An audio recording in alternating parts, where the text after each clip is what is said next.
The new Tom Clancy licensed game Rainbow Six Extraction, having last year been renamed from Rainbow Six Quarantine for what we can probably all agree is a pretty obvious but darkly funny reason, is on its way to consoles and PC finally this Thursday.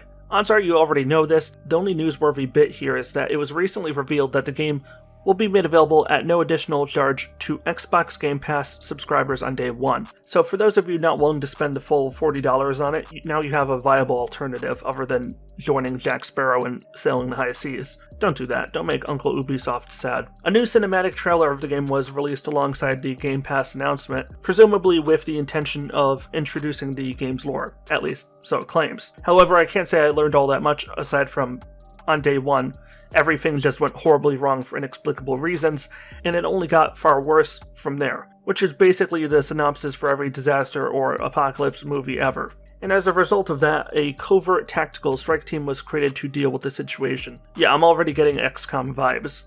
Who knows if it'll be any good? Personally, I think there's a lot of potential in developing online cooperative tactical FPS Tom Clancy games, as opposed to only exclusively using it as an opportunity to make PvP game after PvP game after PvP game without end. And especially with the Tom Clancy license, I think co-op kind of works better than single-player campaigns, assuming the friendly AI isn't complete garbage, because you're not always going to consistently get enough human players to play with you.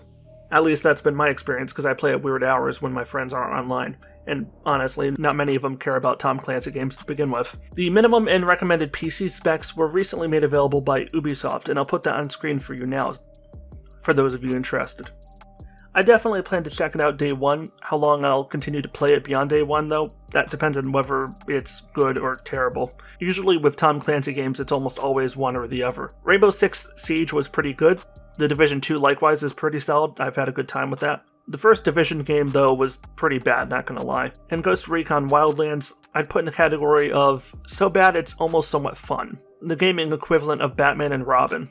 The problem with Ubisoft's approach to the Tom Clancy license is that they think they can just apply the name to literally everything and anything, and overnight it'll become a bestseller. And as recent years have illustrated in vivid detail, that is simply not the case. It was not even a year ago when Ubisoft unexpectedly announced the world's first Tom Clancy licensed turn-based tactical mobile game.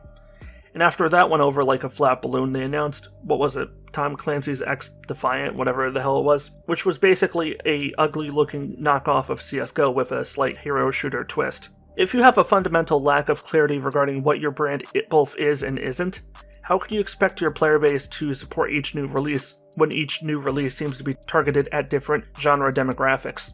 Most of which already have existing player bases playing other existing games that are of far higher quality than what you're offering them. It's a lose-lose strategy. But what do I know? I want to see good games get made. Games that actually stand a high chance of being both fun and profitable, which is why I'm uniquely ill-suited to be an Ubisoft executive.